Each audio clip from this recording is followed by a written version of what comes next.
everyone. Just wanting to do a team meeting today because we've kind of been out of work for a month and everybody's probably a little rusty or maybe a little confused about what happened during the month of August. So I just want to go through a presentation and go through some old news and some new processes and kind of explain where we're at as a company and where we want to be in the future. So if you don't mind, this recording may take a while, but I'm asking every single person watch it in its entirety and notate information that you're going to need to do your job correctly. And this is a job requirement, just like going out and taking pictures or researching and doing data entry. Keeping yourself updated on our changes is a part of your job, and this is very important information. So please watch it and be able to take some notes as we go. Okay. We are in a situation where we ran into some trouble with our client, and we're at the point now where they have audited our work and are willing to give us a second chance at doing this as a large team. We have to be able to gain back our trust with this client for this kind of work to continue to be available to us. We have to show them that we work hard, we work fast, and we work accurately, and that we don't fraudulate any work, and we have good intentions on servicing them and their clients. So I'm asking everyone work efficiently and follow procedure just as asked. If something changes, I understand that can be inconvenient, but please understand I'm doing this and we're making changes so that in a month or so we all know exactly what to do and we're all doing it the most efficient way possible. Unfortunately, if you can't follow procedure as it changes, I'm going to have to retrain you. And if that doesn't work and you're still ignoring new procedures and you're still not doing the things we're asking of your job position, we're going to have to not send you any work anymore. Because it's very important. This job can't be done without following processes because there's just too many people involved. We have to streamline it, we have to be efficient, and one person not following what everybody else is doing will throw us all off. So,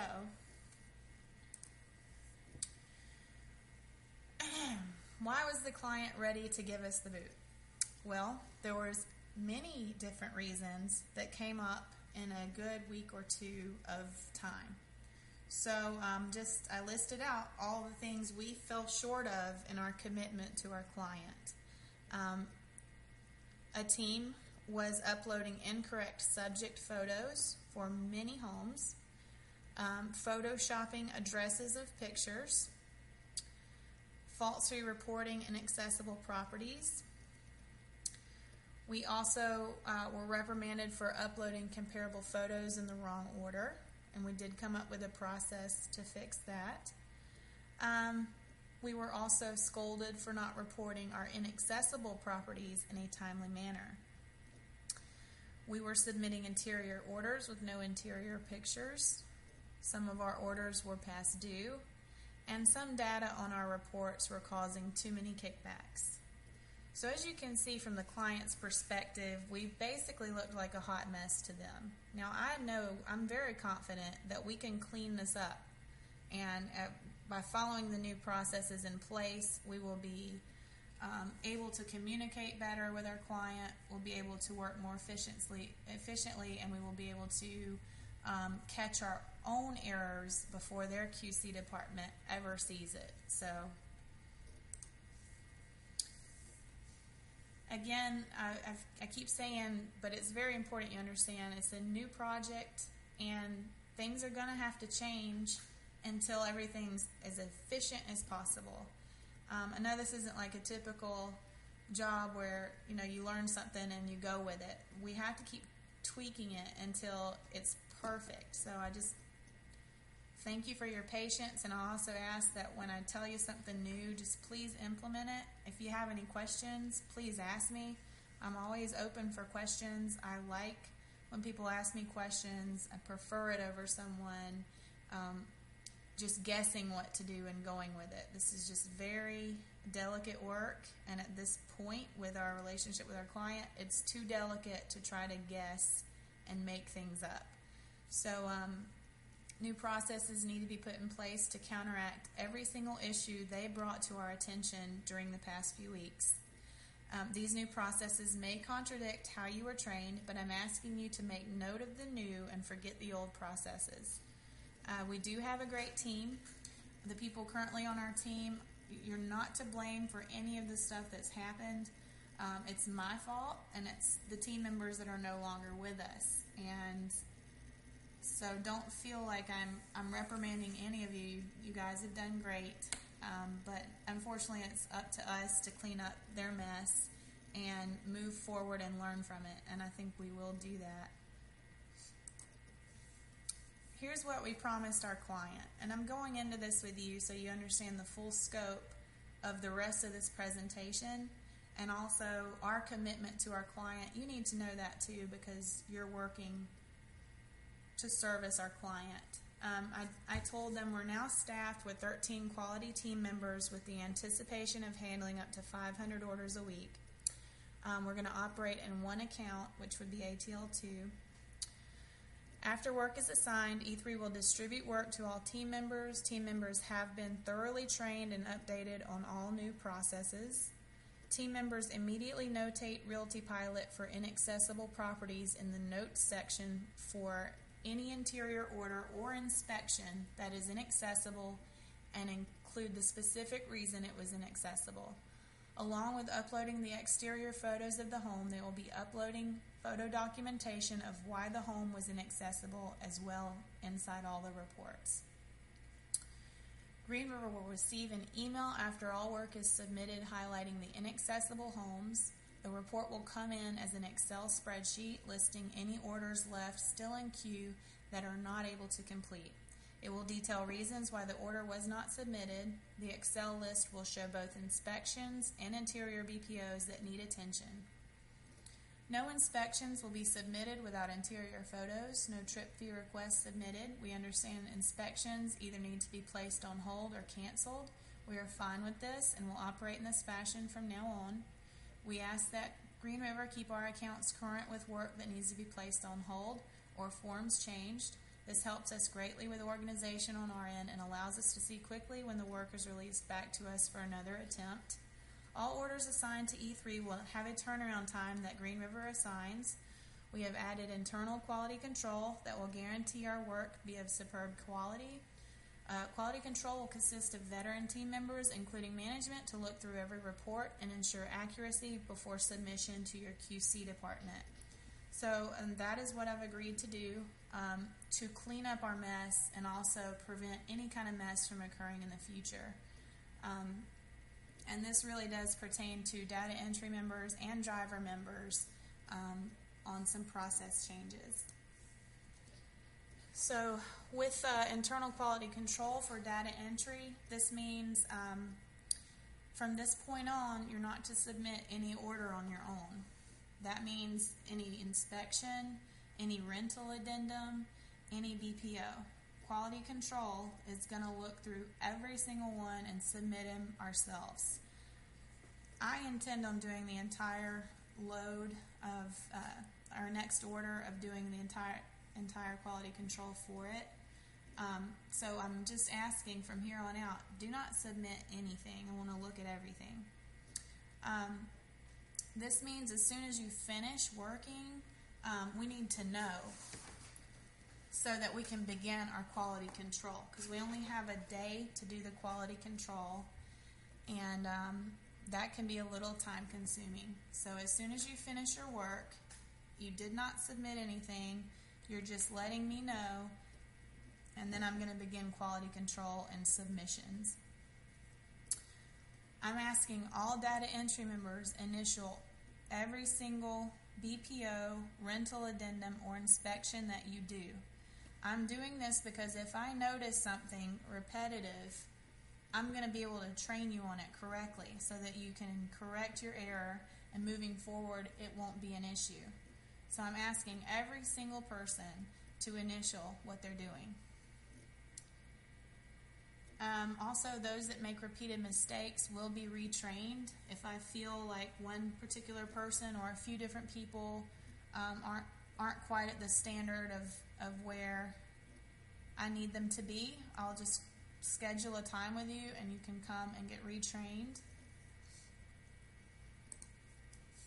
Okay, internal quality control for drivers. We will be checking that you're uploading the correct blanks, the correct subject photos, putting your inaccessible pics in the report as well, and notating the account appropriately. We will send one driver a week out to all properties reported inaccessible to verify that it was in fact inaccessible and the reason it was inaccessible was accurate. We really need to know the true reason you couldn't get in the home, and the best way to do that is to take a picture for us and upload it in that form. That way we know.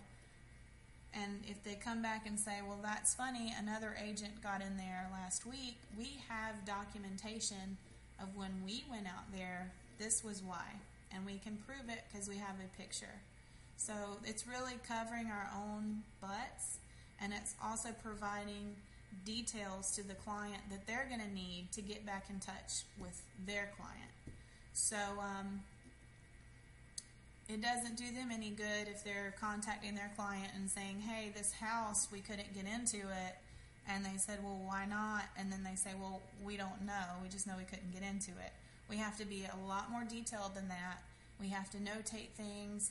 We have to make sure we're giving them 100% great service, or they'll take their work elsewhere. It's just that simple. For drivers, I'd like you to start initialing somewhere your initials as well into the BPO that you upload, the inspection that you upload. You can just do it under one photo, just somewhere where I can see that it was you. That way if I have a specific question, I know exactly who to call. I don't have to go back and look it up some other way. Also, we're going to start asking you to notate in the notes section. I need you to put your initials in there every time as well, and we'll go over that a little later. Okay, we're going to go over inaccessible homes and the policy that we have for that. So the driver gets to the home and cannot access the interior. They take all exterior photos and also take pictures of why they could not access it. An example, if it were occupied, you could take a picture of the car in the driveway. If it were a wrong code, you could take an up-close picture of the lockbox with the code entered. If there's no lockbox, you could take a picture of the gas meter where the lockbox normally is. The driver then fills out the repair template with the address and puts inaccessible across it and takes the photo. And you could even go a step further with that and say inaccessible and then put Y on the repair template. As soon as possible, when the driver gets back to a computer, the driver goes into Realty Pilot and notates the notes section stating the home was inaccessible, why, and putting their initials and the date. The driver does this for both inspection and BPO.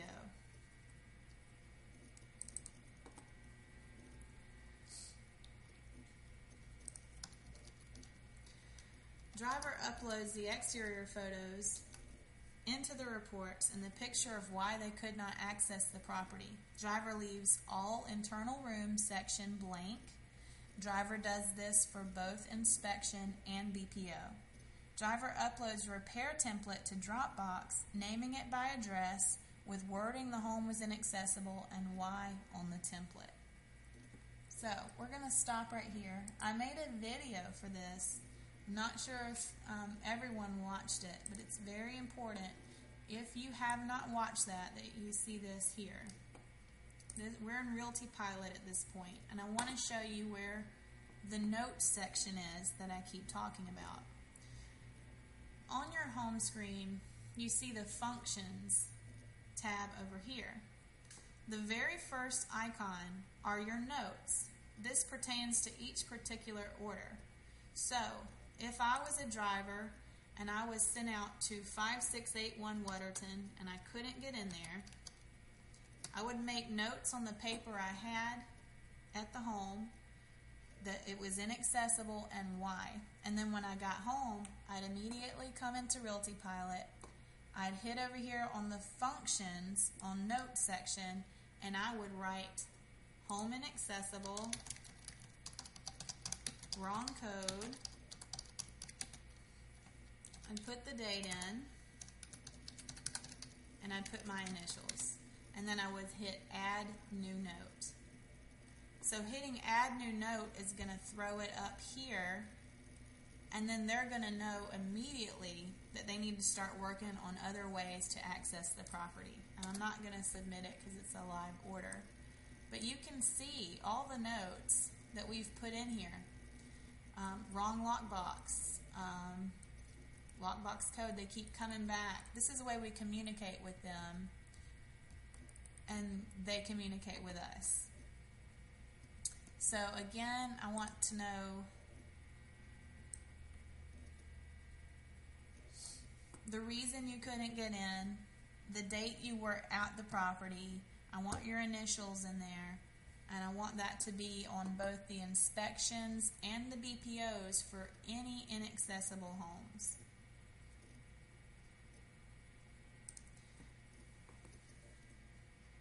Now, if a home's accessible and you can get in there, you don't have to notate anything.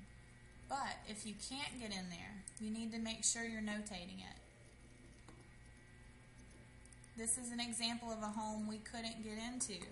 We went ahead and uploaded all the exterior photos, every single thing, and we left all internal rooms blank. This prevents, this says, let's see, code correct, keys wrong. So the wrong keys were out there.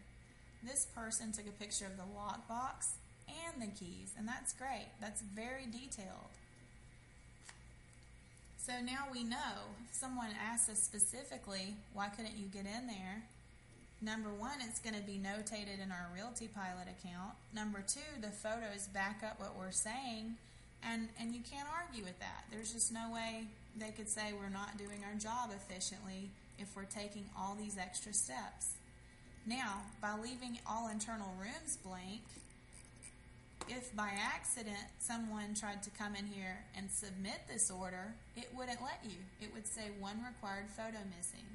And then they would say, oh, okay, this was an interior and there's no pictures. I can't submit this. When you throw a photo in here, then it gives the form the ability to submit, and that could actually, make us look very bad to the client that we're submitting an interior BPO with no interior photos. So drivers, do not put anything in all internal rooms if you don't have any pictures of the internal rooms. Please make sure you're getting very clear address photos. That's very important. That they really want those address photos. Again, if the address is not visible, take the neighbor's address and put under here, neighboring address, no address for subject property. Just some kind of note to let them know this is the best I can do for the address verification photo.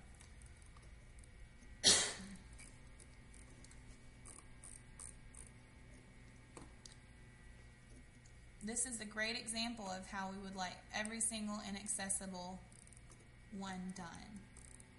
But the key thing is to just follow this procedure with any kind of inaccessible order, and we'll be okay.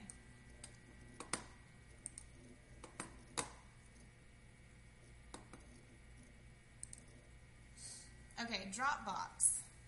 I think we're all familiar with Dropbox by now. If you're not, then that means you haven't been using it and you've already been not following procedure. So if you haven't been using it, you really have got to start right now. You go into Dropbox, you create a folder by the address, city, and zip of the property. Here's an example, 123 Example Street, Lawrenceville, Georgia. And then you only put your repair template in there. I want repair templates to be uploaded for every single interior order. I don't care if it's accessible or inaccessible. I want one of everything in there. I'm asking you to do the inaccessible ones because it's another way to catch ourselves with our data entry team from knowing, okay, I can't find the repair template. Is this because the person hasn't uploaded it yet, or is this because they couldn't get in? There's a lot of questions behind that, and it takes a lot of time. So instead of making them waste time, we're going to start uploading every single template so they know, well, here's the address, and here's our template, and it's on there, it says it's inaccessible. So now we know. Okay.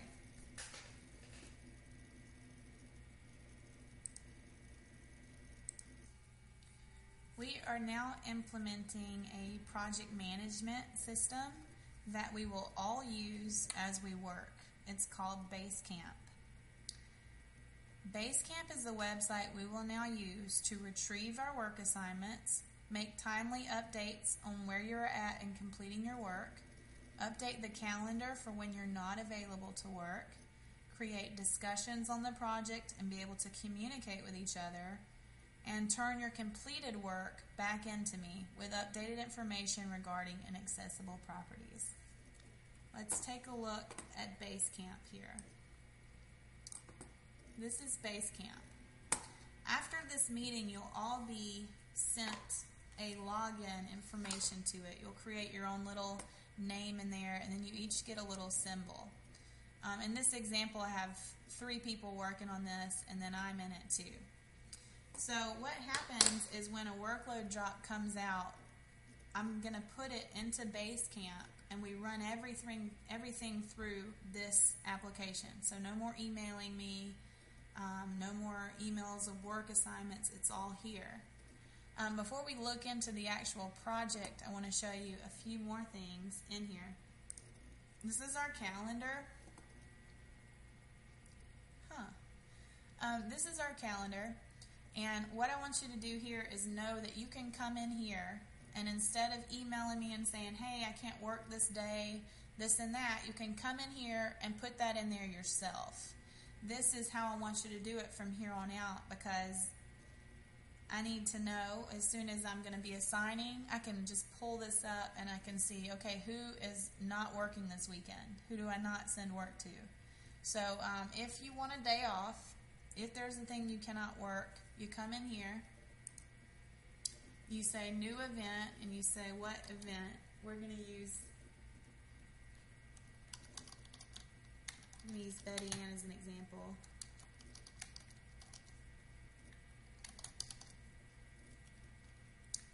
Okay, and then we just put in, you want to say send other people an email now and a reminder at 7. No, you don't have to do that. Just add the event. Just say so-and-so can't work today, and then add the event, and then it's on the calendar. What I'm also going to do is put, when work is assigned, I'll put the assigned date, and then I'll put the due dates up on this calendar as well. So if you have any questions about when anything's due, who's off, anything else, when is payday, you can look at this calendar, and you can add notes to it or whatever you like. Okay. When we get going, we'll be able to browse discussions. We'll be able to see progress of what's happening with each and every single project. So this is going to be really great for everybody, because it's going to be a way that we can all know where each other's at in the process of completing our work. I know data entry, I get a lot of calls. I don't have my pictures in here yet. I can't do anything else. Well, before there was really no way of knowing when you would get your pictures in here. now there's a way that you're going to know, okay, I know that my driver has uploaded his photos, so now I can go in and finish my work. So let's look at the workload drop, and you would be invited to it. And this is a template, so you'd get the same template every time. And then if you'd like to post a new message, you can do that. You can say,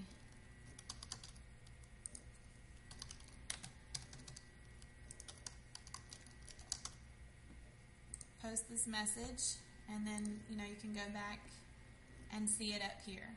So you can feel free to add any kind of discussion, post any kind of message you can pertaining to this work.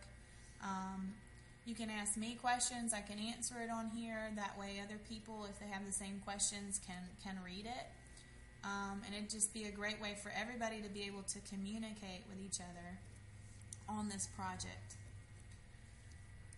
So what I've done is I've added to-do lists for every single person that works on this. So if you got your work assignment, you would be responsible for checking off each and every one of these to-do list.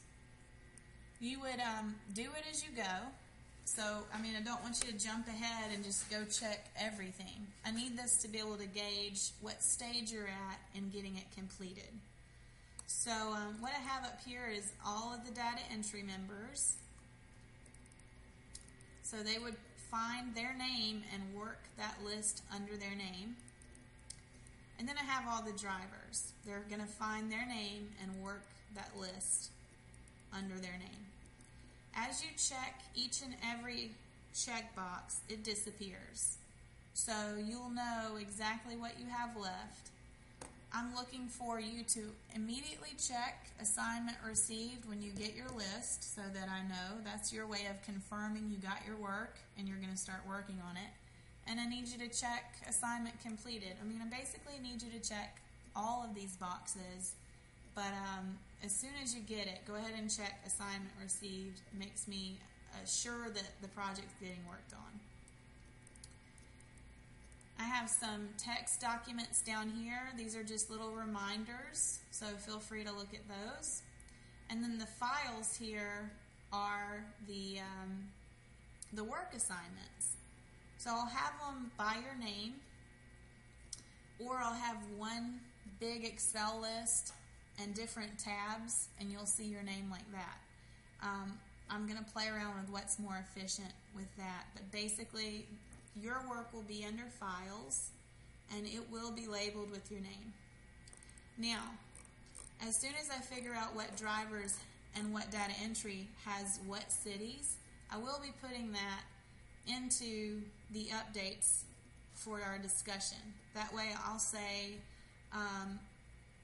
driver A has Lawrenceville, Suwanee, Buford, and then that way the data entry team member that has those cities can know to keep an eye on his check boxes and know how he's progressing, so that she can make sure that she stays on top of that and can submit or can finish her work in a timely manner instead of continuing to check Realty Pilot.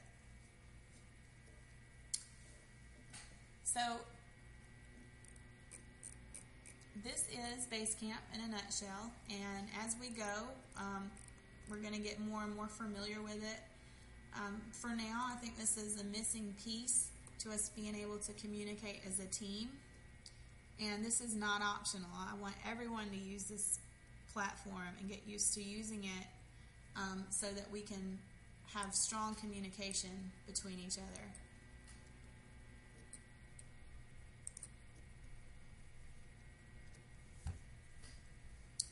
Okay, so using Basecamp, you must learn to use this as a way to update me on your progress. When you finish a task in your assignment, it must be checked off the to-do list.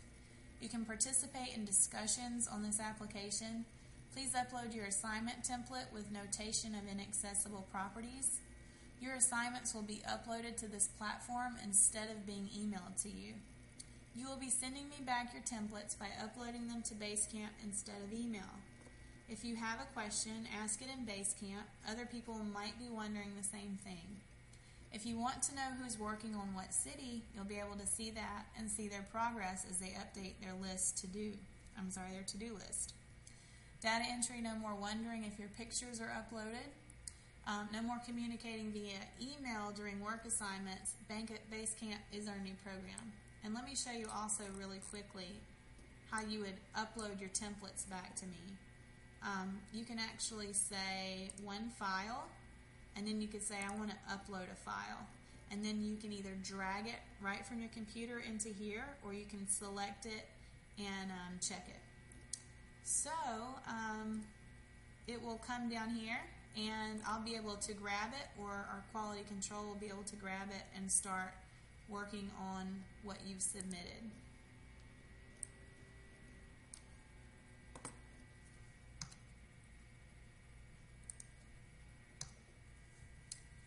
The first time that I send you an invitation to Basecamp, you'll receive an email with a link to sign in.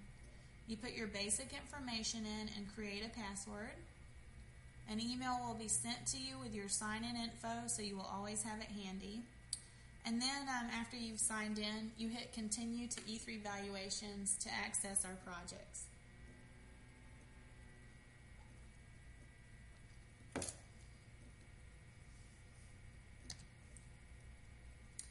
Let's talk about due dates now. When work is assigned, we now have 2 days for drivers to take pictures. We have 3 days for data entry to complete their work, and we have 1 day for quality control. We cannot go past 4 days of having these orders in our possession. So I'm asking you now to only accept what you can handle in that time frame. No more past due work.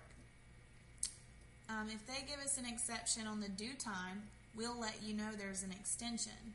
Sometimes when they give us, let's say, 500 orders and we know we've got to double up what we have, we will say we can't do that in 4 days. And we might be able to get an extension.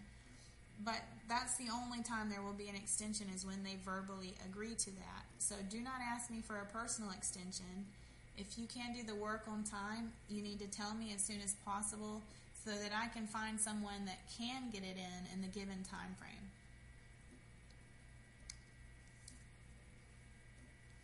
Updating your assignments. The final step of your job is to give me back that template. And it needs to be a template that tells me things I didn't already know. For example, it needs to tell me the properties that were inaccessible and why. It needs to be accurate, detailed, and it needs to be returned to me promptly after your work is completed. I do track your pay on this, but I also communicate back to the company with data off of that Excel list. So please upload it to Basecamp after all your assignments is completed, and please make sure that it tells me something. Drivers, that's especially to you, because you're the ones out there at the properties. You really know why you can't get in homes.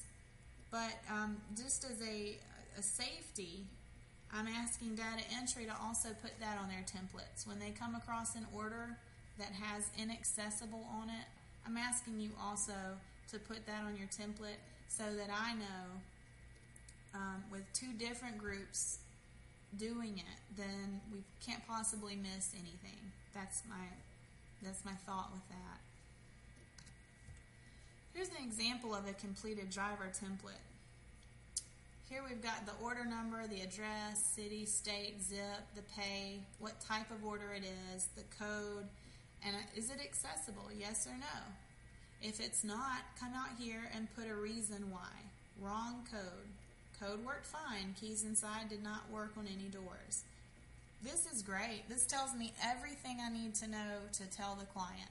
I can tell them in confidence why it was inaccessible.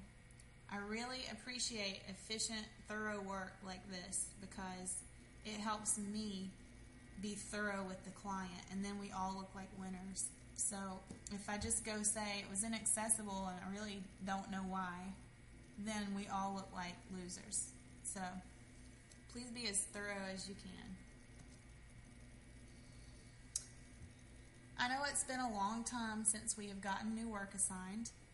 It's actually been a month, so I think it's natural we're all a little rusty on what's going on here.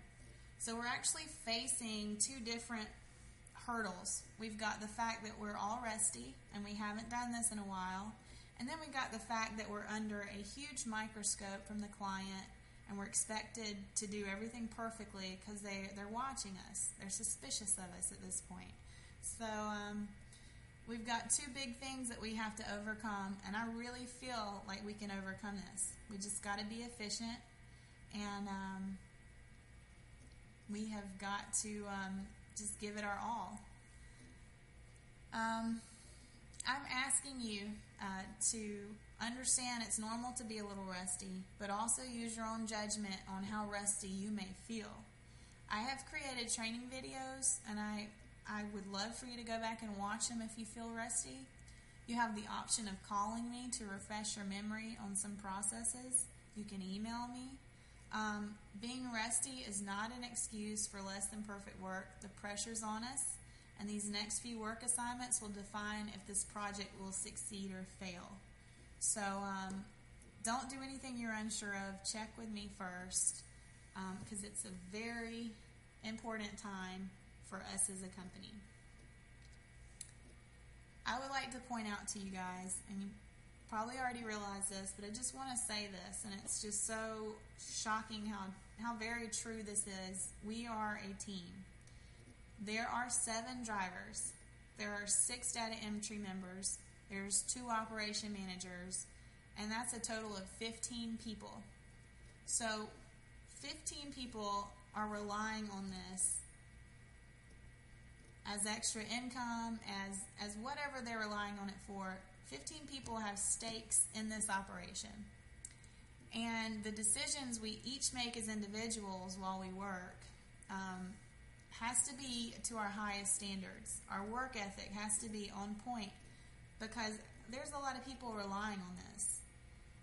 And so I just want to let you know, with the shortcuts or with, I'm not going to notate this, somebody else will do it, that won't work here. We've got to work as a team. We've got to go above and beyond so that we all succeed. Because if we don't all succeed, we're all going to fail. It's going to be one or the other. So please just get that teamwork spirit. Don't get lazy about notating something or not using this, or, well, I couldn't get in this, I'm not going to upload the template. Let's do everything to the best of our ability and be very thorough, and I promise we will reap great rewards from it. Okay, this is the end of the driver portion of this update. I have sent you a questionnaire via email based on this meeting, and I want to know that you watched the video, that you made notes of what pertained to your position, that you understand the important new procedures, and that you are going to implement them on your next trip out taking photos. So drivers, you may end this video session at this time. The remainder of the training is for data entry positions. Please fill out the questionnaire and let me know that you are on the same page. Thank you. Okay, data entry. There are a few things I'm going to go over with you specifically. I wanted to group the drivers and the data entry together for the first part of the the meeting, because it's very important that you know what the drivers are doing and what's expected of the drivers. And I haven't really explained all of that to you guys. But now that you know what the driver's processes are, this might help your job. This might help you become, I know what was supposed to have happened, it didn't happen, or I know what the next step is, now I can relax and I don't have to worry. So that's why I included you in on that. But now let's talk specifically about data entry issues that we can improve on with our next load drop. I'm asking everyone to do a change in the way they create their range while they're searching for their comparable properties. Before, what we did was we looked at our tax assessed value and we got a range, 10 grand below, 40,000 above. That's what we did. What I've noticed is we're getting a few kickbacks on the value range, and I'm having to redo the reports. And that's just a simple reason because some county tax records don't have their tax assessed value accurate. That's nothing we're doing wrong. It's the record we're pulling it off of. I know that they're using Zillow to double check what we're doing. So at this point, what we're going to do to stop all the kickbacks is we are going to use Zillow.com estimate to create our search range. So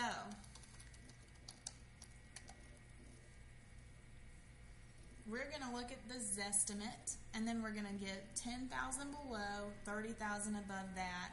We're going to write that on our tax record, and that's going to be our range to search MLS with.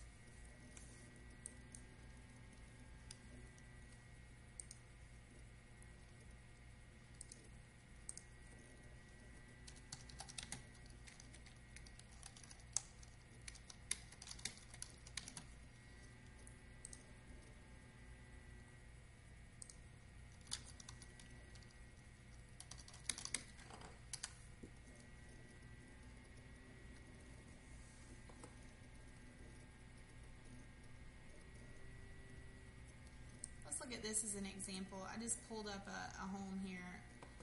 We're looking at 3835 Autumn View Lane. We're looking for the Zestimate now. The Zestimate's $136,000.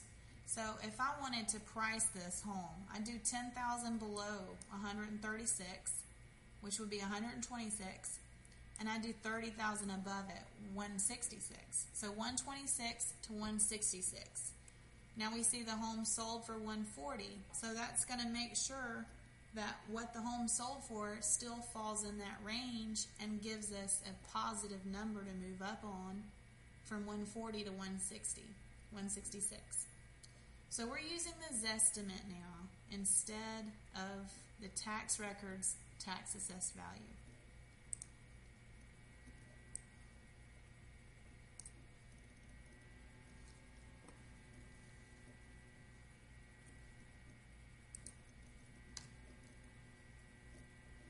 Data entry. We had such a little disaster with our uploading our comparables. That's all my fault. I just trained you wrong. That's all there is to that. But please remember our new method. I created a video on that as well. But remember, we're saving each one of the pictures off of the exported template in the order it appears on that template, based on if it's active or sold. So, active or solds may be jumbled. They may be out of order. You can either choose to highlight it all and sort it so that you have sold and actives in order, or you can just name it based off of the order it falls in. Just to make sure solds are solds and actives are actives. We're uploading them one at a time now and making sure they go in the correct spots. We're trying not to use comps with photos. If we do, you are responsible for finding that exact house on another website and uploading it. Please do not make the error of uploading the incorrect comparable photos. Be very careful with this step. They are watching for that error. So let's make sure we don't do that. Okay, data entry, a little note on school districts. Looking at some of our work, we did get many kickbacks saying, why didn't you use this comp or this comp or this comp? It's closer. So I'm thinking what would be best for us is to, you're already writing the school district down when you're searching Zillow. Remember, you get the school district from Zillow.com and you scroll down and it's going to tell you what school district it's in. Let's just say high school. You don't have to write down all the school districts. Just go with the high school or the elementary school. You don't have to do all of them. But we're writing that down and we're putting that in our MLS search because that's going to give us the closest comps that are similar to that subject property and take out the ones that are farther away. So we're searching by zip code. We're putting in our value range. we're putting in our year bill, and we're also putting in our school district to make sure that we get the closest comps to that subject property as possible. Now, you may start off putting your school district in there, and then you realize, well, I don't have enough comps like this. At that point, feel free to take the school district back out and do it without the school district, just to get your comps. But let's first take the initiative to try to zoom in on the closest comps that are most comparable to the subject by putting in the school district every single search.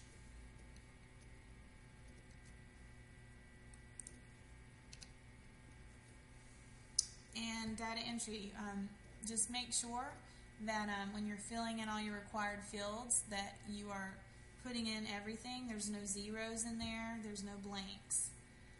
The QC will be looking for that as well, but let's try to not make too much work on the QC and actually just try to fill them in ourselves.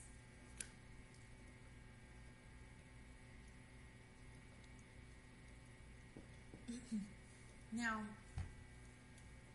weeks ago when we had our internal QC going with all of us, I hope we learned a lot from that as far as how to check over our own work. That's very important because I feel like after doing that, we know what we're looking for. If we leave something blank, it might catch our eye. So if you want to do that with your own reports, when you're done, if you want to grab, I can resend you a quality control Word document. If you want to just make sure, hey, I haven't done this in a while, let me make sure I know what I'm doing correctly. I can send that to you, and you can do your own, the first few, just to make sure you're on the right track. Okay, this is the end of data entry update.